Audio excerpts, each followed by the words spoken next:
अरे द्वारपालो कन्हैया से कह दो कि मैं सुदामा अरे बगया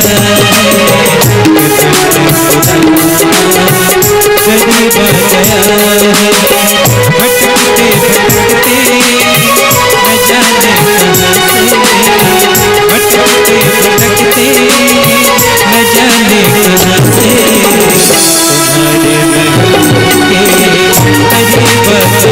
तुम्हारे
सुन के बार मोहन से जा करके कह दो तुम के बार मोहन से जा करके कह दो तुम्हारा सखावत नसीबा गया है तुम्हारा सखावत नसीबा गया है अरे द्वारपालो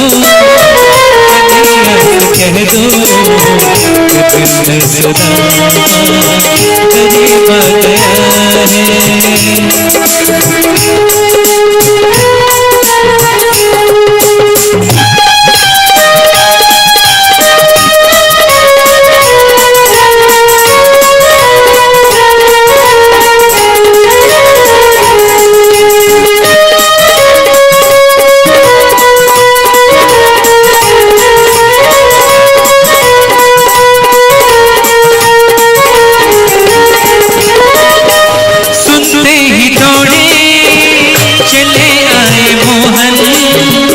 लगाया गले से सुदामा को मोहन लगाया गले से सुदामा को मोहन हुआ रुक्मणी को बहुत ही अचंभा हुआ रुक्मणी को बहुत ही अचंभा ये मेहमान कैसा अजीब गया है ये मेहमान कैसा अजीब गया है अरे द्वारपालो कन्हैया से कह दो कि मैं सुदामा गरीब गया है कि मैं सुदामा गरीब गया है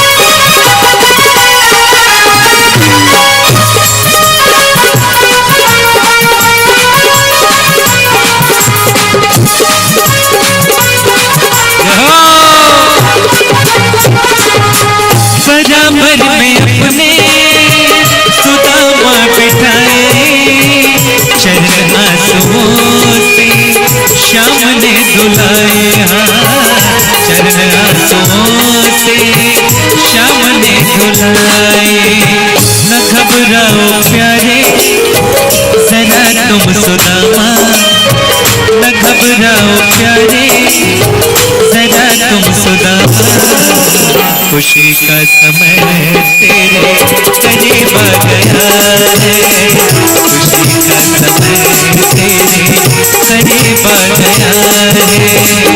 अरे द्वार पालो कन्हैया से कह दो कि मैं सुदामा गरीब आ गया है, कि मैं सुदामा गरीब आ गया है, कि मैं सुदामा गरीब आ गया है, कि मैं सुदामा गरीब आ गया है।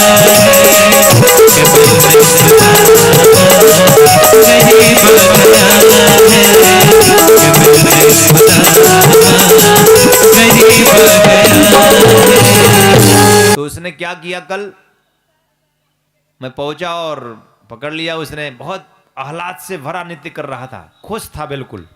पहली बार उसके साथ घटना घटी, पहली बार घटना घटी उसके साथ। और अंगुली पकड़ी उसने, आंखें खोले रखा, चालाक था, क्योंकि उसको ये डर था कि आंखें बंद करेंगे तो गिरेंगे जरूर। मैंने घुमा दिया, अट्टा कट्टा है, मोटा तगड़ा, और घूम गया। वो रुक नहीं पा रहा है, आंखें खोले रखा है, फिर भी झूम रहा है, गुरुदेव गुरुदेव गुरुदेव, बचाओ बचाओ बचाओ बचाओ। ईश्वर सामने खड़ा हो तो उससे ये मत कहना बचाओ, मर जाना, मिट जाना, खो जाना, पा जाओगे। ईश्वर के सामने बचाने की बात मत करना। पूरी जिंदगी भर बचते रहे, कुछ बचा क्या? पूरी जिंदगी बचाते रहे, कुछ बचाया क्या? तो अब बारी आ गई है खोने की। जिन खोजा तिन पाइया, बारी आ गई है खोने की और खोजने की। मिट्टी की तरह बिल्कुल पलीदा बना दो अपने आप को, और मैं तुम्हें बिल्कुल मीज करके, साफ करके तुम्हें एक सुंदर घड़ा का रूप देने वाला गुरु कुम्हार मैं। शिशुकुंभ है, गड़ी गड़ी काढ़े खोट, मैं तुम्हारा खोट निकाल रहा हूं। तुम्हारी आंखों में जो खोट है, तुम्हारे मन में जो खोट है, उसे मैं निकाल रहा हूं। ये तुम भी जानते हो जो मैं बोल रहा हूं, लेकिन तुम समझते नहीं। तुम्हारे जीवन में परिवर्तन नहीं हुआ। कुम्हार हूं मैं, कुम्हार, पीटूंगा मैं पीटूंगा, तोड़ूंगा मैं तोड़ूंगा, और तुम्हें बनाने के लिए मैं तुम्हें समाप्त भी कर सकता हूं। फिर क्या करना है, दूसरा जन्म ले लूंगा, पर बनाऊंगा जरूर। जन्म पर जन्म देने के बाद, और जन्म का अर्थ ही यही है, जन्म का केवल एक ही अर्थ है कि बनने का समय आ गया है। और अगर तुम बने नहीं इस जन्म में, तो तुम्हें फिर से मुझे जन्म देना पड़ेगा, तुम्हें फिर से जन्म लेना पड़ेगा। सरल नहीं है। एक मां समझती है कि जन्म लेना कितना कठिन है। जन्मत मरत दुसह दुख होई। मैं मां को मां इसलिए कहता हूं, और मैं आप सबको ज्यादा प्यार करता हूं, ज्यादा इसलिए मानता हूं कि आप हमसे ज्यादा महान इसलिए हो कि आपने पीड़ा सहा है, आपने दर्द सहा है, आपने वेदना सही है, और आप में ही ऐसी क्षमता है कि आप सह सकते हो। हम सब नहीं सह सकते ऐसी पीड़ा को, ऐसी वेदना को। हम जन्म नहीं दे सकते किसी को। मां का गर्भ ही जन्म देता है, और मां का गर्भ जब जन्म देता है, बच्चा जब बाहर आता है, तो दुसह दुख होता है मां को। उस दुसह दुख को केवल मां सह सकती है, ऐसी क्षमता केवल मां में होती है। इसलिए हम सब के लिए मां आदरणीय, मां पूजनीय, मां सम्माननीय, पूरी स्त्री जाति नारायणी के रूप में पूजी जानी चाहिए। नारी तू नारायणी, नारी तू त्रिभुवन धारा, नारी तू देह स्वरूपड़ी, नारी तू त्रैलोक्य स्वरूपड़ी। हमारे सारे तंत्र शास्त्रों में, ग्रंथों में, उच्च कोटि के ग्रंथों में, सारे तंत्र शास्त्रों में एक ही बात कही गई है, नारी तू जननी जगत जननी। यही नारी है और कोई नारी नहीं है। यही नारी काली है, यही नारी छिन्नमस्ता है, यही नारी बंगलामुखी, यही नारी दुर्गा है। और भारतीय संस्कृति की धारा में हमारे सारे ऋषियों ने शक्ति उपासक रहे और शक्ति की साधना की। 108 स्वरूपों में लक्ष्मी के एक स्वरूप हैं आप, गृह लक्ष्मी।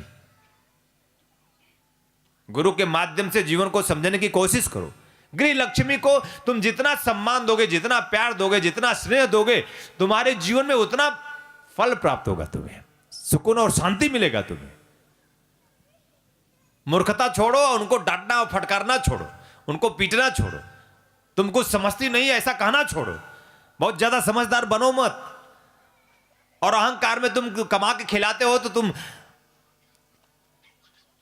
अपने कामनाओं की पूर्ति के लिए बहुत बड़ा एहसान नहीं करते तुम।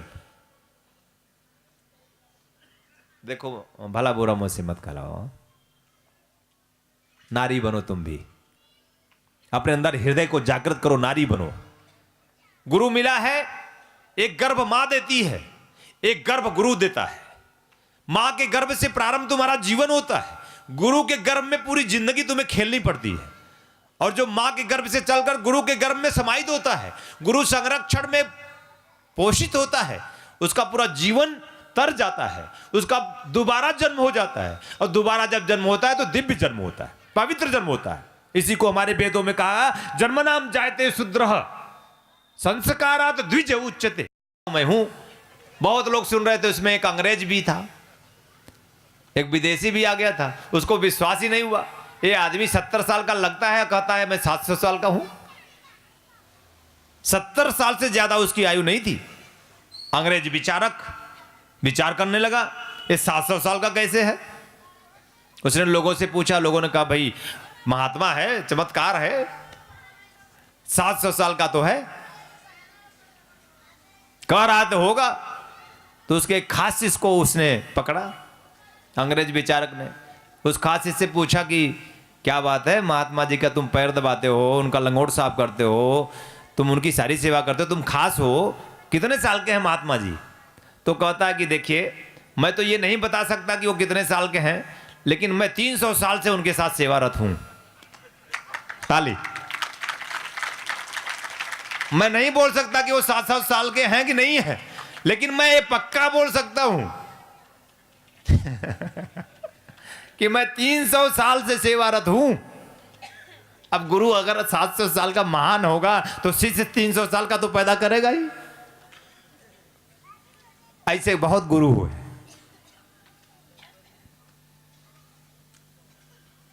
जरा जागो, हाँ अभी जागो, हाँ जरा जागो, अभी जागो, अभी जागो, पूरा जागो। अभी जागोगे तो अभी हो जाओगे, अभी जागोगे तो मेरी धड़कन हो जाओगे, अभी जागोगे तो मेरे पुत्र हो जाओगे, अभी जागोगे तो मेरे हृदय की एक एक एक एक धड़कन तुम सब मेरे पुत्र हो, मानस पुत्र हो। पुत्र फिर भी पुत्र है, लेकिन तुम सब मेरे दिव्य मानस पुत्र हो, तुम सब। और उससे कम नहीं, ज्यादा प्यार करता हूं। तुम्हारी आयु भी तो 150 साल की तो होगी कम से कम।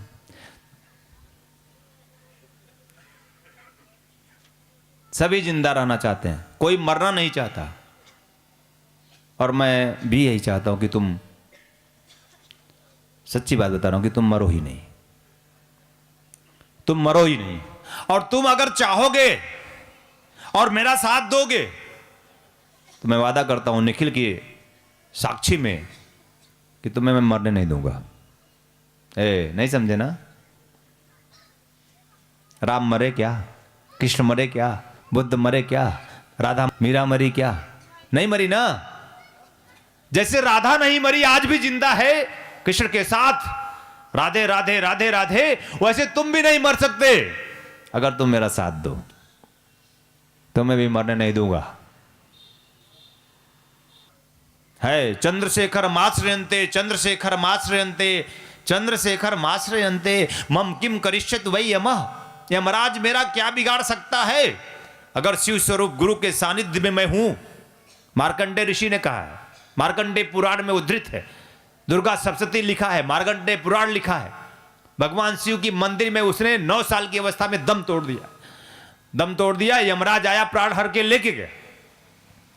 शिव शाश्वत है, शिव जीवन है, शिव जीवंत है, शिव प्रत्यक्ष है।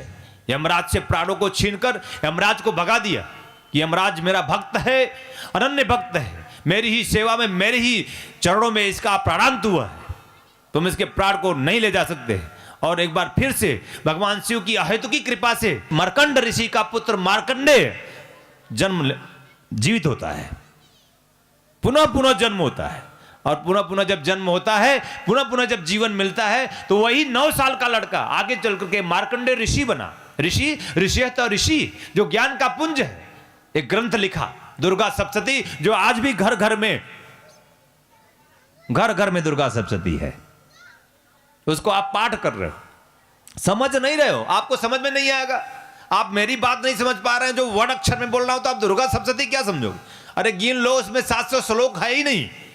दुर्गा सप्तशती का अर्थ होता है 700 श्लोक, सप्तशती 700 श्लोक, गिन लो, अधूरा है। और जब दुर्गा सप्तशती ही पूरा नहीं तो तुम कैसे पूरे होगे? रहस्य है। दुर्गा सप्तशती का सार है पारदेश्वरी लक्ष्मी।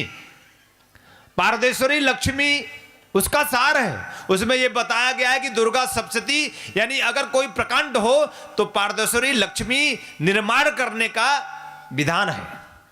पारदेश्वरी लक्ष्मी का स्थापन है दुर्गा सप्तशती, और पारदेश्वरी लक्ष्मी का स्थापन करके उसमें खास मंत्र है, उन 700 श्लोकों से बनाया हुआ मंत्र, एक मंत्र है। रहस्य जान लेना, दुर्गा सप्तशती के पाठ से तुम्हारे जीवन में तुम्हें पूर्णता नहीं मिली। दारिद्र्य दुख भय हारणी कात दन्ना सर्वोपकार करणाय सदार्थ चित्ता ओम दुर्गाय नमः चैतन्यो भव जागृत भव प्रत्यक्षो भव। दारिद्रता का जो नाश करे वो दुर्गा, दारिद्र्य दुख भय जो दरिद्रता का नाश करे वो दुर्गा, जो दुखों का नाश करे वो दुर्गा, जो भय का नाश करे वो दुर्गा। तो तुम बताओ कि तुम अभावग्रस्त हो कि नहीं, महसूस करते हो कि नहीं? इसका मतलब दुर्गा नहीं है। तुम बताओ तुम दुखी होते हो कि नहीं? अगर दुखी हो तो दुर्गा नहीं। तुम बताओ तुम भयभीत होते हो कि नहीं? और अगर तुम भयभीत हो तो दुर्गा नहीं। फिर दुर्गा सप्तशती भी नहीं। दुर्गा सप्तशती का सार पारदेश्वरी लक्ष्मी भी नहीं। और पारदेश्वरी लक्ष्मी जिससे प्रत्यक्ष होती है दुर्गा, जिससे दुखों का, जिससे दरिद्रता का, जिसे भय का नाश होता है, ऐसा मंत्र देने वाला कोई गुरु भी नहीं। अगर मंत्र मिल जाए, वो पारदेश्वरी लक्ष्मी गुरु के हाथ से मिल जाए, और पारदेश्वरी लक्ष्मी का वो मंत्र, दिव्य मंत्र, जो रहस्यमयी मंत्र है, जो 700 श्लोकों से निकाले हुए वर्ण अक्षरों से बना है, तो तुम्हें दुर्गा सप्तशती रटने की जरूरत नहीं है। केवल एक बार मंत्र पढ़ो, बस काम बस। दरिद्रता खत्म, दुख खत्म, रोग खत्म, भय खत्म, जीवन के सारे संताप खत्म। आयु वृद्धोपि न वृद्धा, आयु से कोई बड़ा नहीं होता। ज्ञान वृद्धोपि वृद्ध, ज्ञान से बड़ा होता है, ज्ञान से वृद्ध होता है। वृद्ध मतलब बूढ़ा नहीं, वृद्ध मतलब ज्ञानी। आयु वृद्धोपि न वृद्ध, आयु मतलब 50 साल के हो गए तो तुम वृद्ध हो गए? नहीं, बच्चे हो मेरे। इसीलिए मैं सबको बेटा कहता हूं। बेटा, अच्छा बेटा। 60 साल का तब भी बेटा, 6 साल का तब भी बेटा। हाँ बेटा बोलो, क्या बात है? क्योंकि तुम मेरे बेटे हो, मेरी बराबरी भी करनी है, मेरे कंधे से कंधे मिलाने हैं, कंधे मजबूत करने हैं, तब मैं कहूंगा भाई। बंधु, बंधु शिष्य से ऊपर होता है, पता तुम्हें? शिष्य बंधु बनता है आगे चलकर। यानी वो कहा नहीं जाता गांव में, जब बाप का जूता बेटे के पैर में आने लगे ना, तो बाप का कंधा हल्का हो जाता है, वो बाप के बराबर हो जाता है। और मैं तुम सबको ऐसा ही बनाना चाहता हूं। मेरा जूता ना तुम्हारे पैर में आने चाहिए। जब मेरा जूता तुम्हारे पैर में आने लगेंगे तो मैं समझ जाऊंगा मेरा कंधा अब मेरा बेटा बराबर हो गया मेरे। और बराबर हो गया है तो मेरी चेतना, मेरी प्रवाह, मेरी धारा, मेरा जो सब कुछ, मेरी जो पूंजी है जीवन की, आनंद और मस्ती और खुशी की, वो सब उसका होने वाला है। क्या हुआ? आई 35 साल में, 32 साल की अवस्था में आदि गुरु शंकराचार्य केवल 32 साल जिए। और 32 साल की अवस्था में शंकर भाष्य जैसा उच्च कोटि का अद्वितीय श्रेष्ठ ग्रंथ लिखा। जर्मनी में, फ्रांस में, रूस में उसका अनुवाद कर रहे हैं लोग, समझने की कोशिश कर रहे हैं लोग। 32 साल ही तो जिया ना। 32 साल में वो कर गुजर गया कि काल भी उसका बाल बाका नहीं कर सका। आज भी 3,500-4 हजार वर्षों के इतिहास में आज भी शंकराचार्य जीवंत शंकराचार्य है, शंकर भाष्य के रूप में। मैं ऐसा ही तुम्हें दिव्य ग्रंथ बना देना चाहता हूं कि तुम्हारा भी काल भी कुछ बाल बाका कर नहीं सके। चाहते हो तो जरा ताली मारो। अरे विवेकानंद तो 35 साल, विवेकानंद 35 साल से ज्यादा जिया नहीं, और तुम 35 साल के हो चुके हो। तुम्हें तुम्हारे घर में ही लोग पसंद नहीं करते, पूरे विश्व में, विश्व मंच पर विवेकानंद को मानना पड़ा। क्यों? उच्च कोटि का दिव्य गुरु धारण किया विवेकानंद ने। जीवन का भाग्य था, रामकृष्ण परमहंस उसके जीवन में आए, और तुम्हारे जीवन का कम भाग्य नहीं है, विवेकानंद से कदापि कम नहीं है। केवल आंखें खोलने की जरूरत है। आंखें खोल।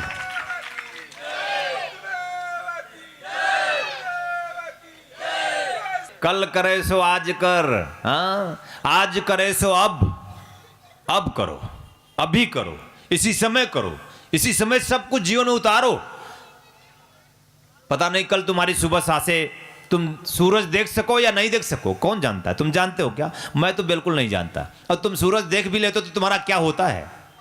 वही कीचड़ फंसा रहता है तुम्हारी आंखों में। जब सुबह उठते हो, ऐनक के सामने थोपड़ा लेके खड़े होते हो, दुर्गंध तो तुम्हारे मुंह से आती है। सही ना? सोने से होती है। सो मत, जागो। जागोगे ना तो कीचड़ साफ हो जाएगा। और जब जगते हो तभी कीचड़ साफ होता है ना। जब तुम जगते हो अपने शरीर का कीचड़ साफ करते हो। मैं तो तुम्हें ऐसा जगाने आया हूं कि तुम्हारे शरीर में भी कीचड़ न हो, तुम्हारे तन का कीचड़ निकल जाए, तुम्हारे मन का कीचड़ निकल जाए, और तुम्हारा जो प्राण दिव्य है, जो तुम्हारी आत्मा दिव्य है, वो प्रत्यक्ष हो जाए, जिससे तुम कीचड़ में रहते हुए भी कीचड़ से परे हो जाए।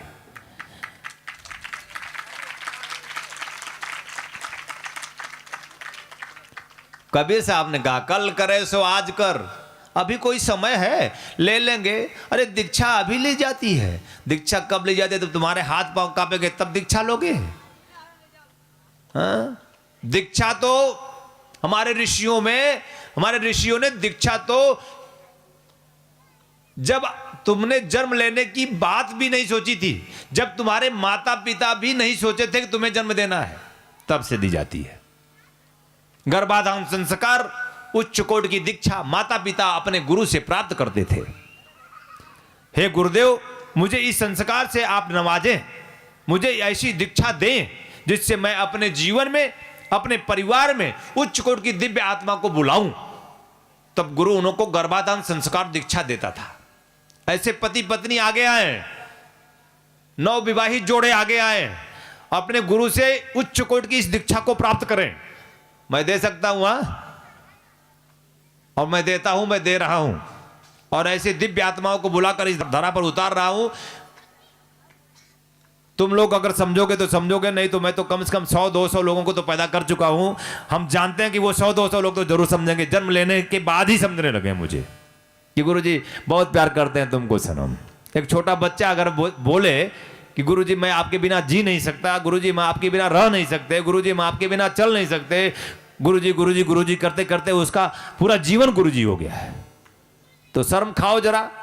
आवत हुई है गलियन में गिरधारी, छुप गई लाज की मारी। तो लाजाओ जरा, लजाओ, हाँ, शर्माओ जरा, शर्माओ। नहीं तुम अपने बेटे को, अपने बेटे से ही तुम्हें लजाना पड़ेगा, अपनी बेटी से लजाना पड़ेगा, और पछताओगे, क्योंकि मैं उनको उठा रहा हूं, उठा दूंगा। तो मैं चाहूंगा कि पहले तुम उठ जाओ, पहले तुम्हारा राम नाम सत्य हो, तब उसके बाद बड़ा दुख होता है उस समय जब माता पिता के रहते हुए बेटे बेटियों का राम नाम सत्य होता है। होता कि नहीं होता? बोलो। जीवन का सबसे बड़ा दुर्भाग्य होता है जब बाप के सामने बेटा मर जाता है। सबसे बड़ा दुर्भाग्य, सबसे बड़ी ग्लानि होती है माता पिता को जब उसके बेटे बेटियां ऐसे अधम काम करते हैं जिससे उनको तकलीफ होती है। तुमने अपनी श्रद्धा मुझे समर्पित की। श्रद्धा मतलब जानते हो? तुम जहां जाओगे तुम्हारे प्रति लोग श्रद्धा देंगे तुम्हें। तुम जहां जाओगे तुम्हारी पूजा होगी। तुम मुझे दो, मैं तुम्हें दे दूंगा। तुम मुझे दो श्रद्धा, तुम मुझे दो विश्वास, मुझे दो पूजा, मैं तुम्हें श्रद्धा विश्वास और पूजा बनाकर इस दुनिया में बिखेर दूंगा। तुमसे लोग सुगंधित होंगे, आप्लावित होंगे, तुम्हारी पूजा करेंगे, तुम्हें ही मानेंगे। जिस भी क्षेत्र को तुमने चयन किया उस क्षेत्र में तुम्हारी पूजा शुरू हो जाएगी। मानो तुम मुझे, जानो तुम मुझे, उतारो तुम मुझे, पियो तुम मुझे, मुझसे झूमो, मुझ में झूमो।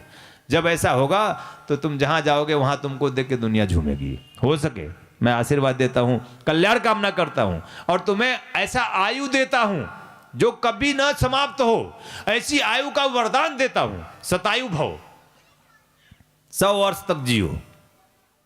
परम पूज्य गुरुदेव स्वामी कमलेश्वरानंद जी का संकल्प है एक ऐसे समाज का निर्माण करना जिसमें हम सभी स्वावलंबी हो, आत्मनिर्भर हो। इसके लिए पूज्य गुरुदेव ने ब्रह्मानंद बाल विकास केंद्र की स्थापना की है। ध्यान योग जन जागृति सेवा संस्थान द्वारा संचालित ब्रह्मानंद बाल विकास केंद्र में उपेक्षित, निराश्रित, अनाथ और दलित वर्ग के बच्चों को बचपन से ही शिक्षा दीक्षा प्रदान कर उनका सर्वांगीण विकास किया जाएगा। शिक्षा और उचित संस्कार के अभाव में जो बच्चे भीख मांगने, चोरी करने, जेब काटने या फिर और कोई अपराध करने के लिए विवश हैं, उन बच्चों से उनका बचपन छीनने के लिए किसी न किसी रूप में हम सभी दोषी हैं। ब्रह्मानंद बाल विकास केंद्र के माध्यम से हमें अवसर मिला है इन बच्चों के लिए कुछ करने का, इनके होठों पर मुस्कान सजाने का, इनका भविष्य संवारने का। तो आइए हम सभी पूज्य गुरुदेव स्वामी कमलेश्वरानंद जी के संकल्प को पूरा करने में सहयोग करें और शिक्षा दीक्षा और मानव कल्याण के इस महायज्ञ में अपना भरपूर योगदान करें।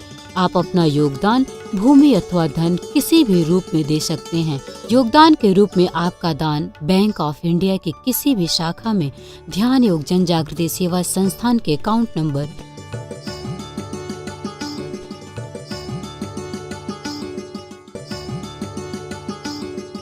'भूमि दान अथवा अन्य जानकारी के लिए संपर्क करें।